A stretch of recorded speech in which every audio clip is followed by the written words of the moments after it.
Hanuda, imagine this. You are caught in a situation. You did something, or maybe you did nothing. Suddenly someone in uniform is in front of you, quoting a law. The words are long, the sentences are complicated, and everything is in English. For many Filipinos, this is not just an imaginary scene. It is a real and honestly, a terrifying experience. The law, which is supposed to protect everyone, feels like a foreign language. It is a wall that separates ordinary people from understanding what they can and cannot do. This is a problem that has been around for a very long time, a hangover from our colonial past that we have not quite managed to shake off. The Philippines is a country of many languages. We speak Filipino, Bisaya, Ilocano, and hundreds of other tongues in our homes, in the market, and with our friends. Yet the most important rules that govern our lives are written in English. Why is this so? Our legal system is heavily influenced by the Americans. So the language of our courts and our Congress has remained English. But let's be honest, not everyone went to a fancy school or has a lawyer on speed dial. For a tricycle driver in Tondo or a farmer in Iloilo, legal English might as well be Martian. It is an exclusive club, and they are not on the guest list. This language barrier creates a massive gap. It means that justice can depend on your ability to speak and understand a language that is not your own. Think about the phrase, ignorance of the law excuses no one. It is a fundamental principle, but how can you not be ignorant of something you cannot even read? This is the absurdity of our situation. We expect every citizen to follow the rules, but we have written these rules in a code that a large portion of the population cannot decipher. It is like giving someone a rulebook for a game in a language they do not speak and then penalizing them for not playing correctly. This is not just about convenience, it is about fundamental fairness. Access to information is a right. Understanding the laws that can put you in jail, take away your property, or affect your family is a basic need. When laws are trapped in English, they become tools that can be used against the very people they are meant to serve. An ordinary person might sign a contract they do not understand or plead guilty to a crime without fully grasping the consequences. The language of the law should empower citizens, not confuse and intimidate them. It is time we talked about changing this outdated system. Let us look at some real-world examples. Many of us have heard of the Anti-Violence Against Women and Their Children Act, or the VAWC law. It is a landmark piece of legislation designed to protect women and children from abuse. But have you tried reading Republic Act 9262? The text is filled with legal terms like psychological violence, economic abuse, and battered woman syndrome. These are complex concepts. They are hard enough to understand in our own language, let alone in the dense, formal English of a legal document. A woman in a far-flung barangay might not realize that her husband taking all her salary is a form of abuse covered by this law. Another important law is the Labor Code of the Philippines. This book of rules is supposed to be the Bible for every Filipino worker. It talks about minimum wage, overtime pay, holiday pay, and safe working conditions. But the code itself is a long and winding document.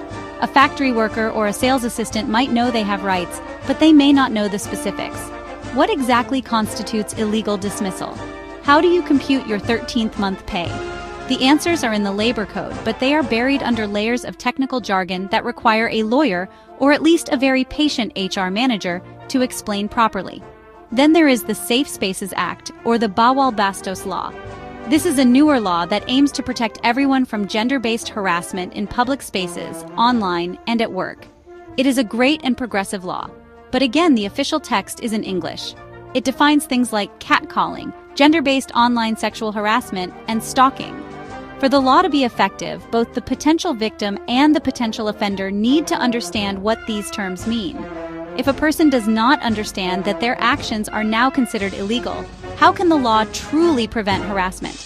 The message gets lost in translation, or rather, the lack of it. Even the most fundamental law, the Revised Penal Code, which lists crimes and their punishments, is in English. We all know that stealing and hurting people are wrong, but the law has different levels and definitions for these crimes, like theft versus robbery or physical injuries versus homicide. These distinctions have massive implications for the accused. An ordinary person facing a criminal charge is already in a stressful situation. Making them navigate a legal process in a language they are not comfortable with is like adding insult to injury. True justice should speak the language of the people it serves. Seeing this huge problem, Human rights lawyer and Akbayan Party List representative Diokno, along with his colleagues, has proposed a solution. They filed House Bill 3863, also known as the Batas sa Sariling Wika Act. The idea is simple but powerful.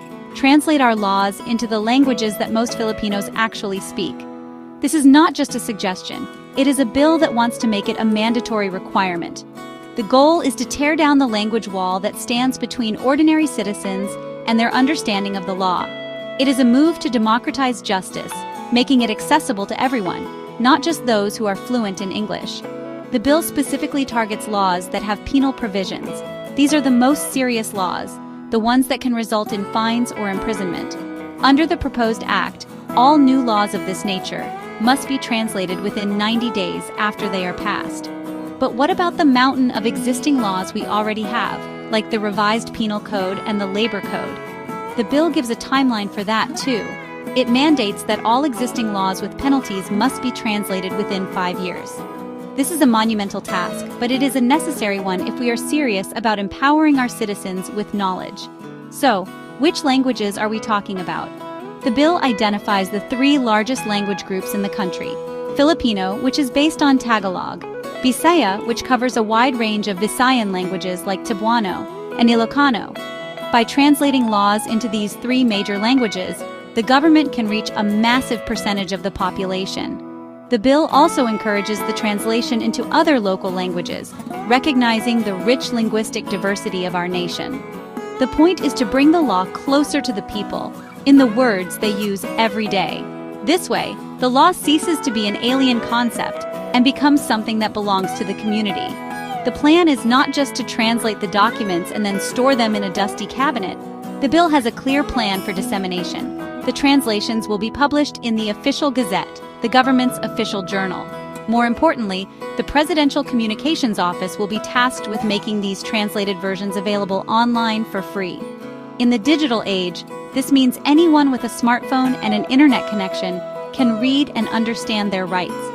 It is a practical step to ensure that these translations actually reach the hands and minds of the Filipino people, from Apari to Jolo. Why is this bill so important? Because a democracy functions best when its citizens are informed and engaged. An informed citizen is an empowered citizen. When people understand the laws, they are more likely to follow them. They are also more likely to stand up for their rights and demand accountability from those in power.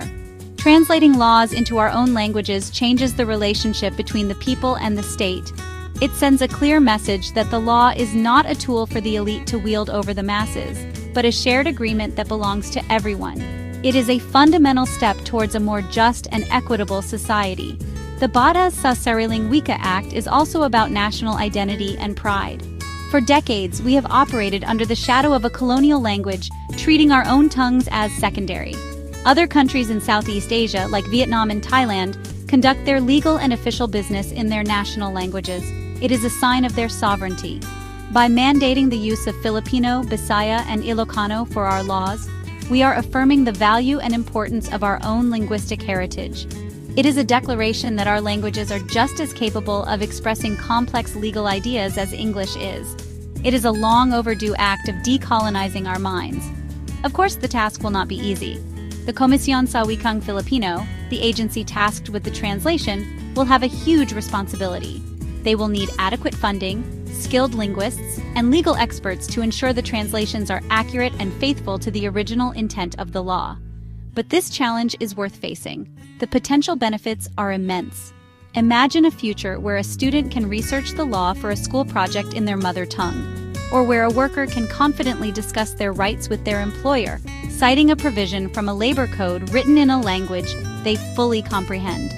Ultimately, this move is about building a nation where justice is not a privilege for the educated few, but a right accessible to all.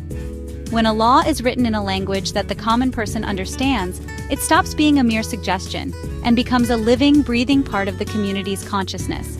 It fosters a culture of lawfulness built on understanding, not fear. Representative Diokno's bill is more than just a proposal about language. It is an investment in a stronger, fairer, and more genuinely Filipino democracy.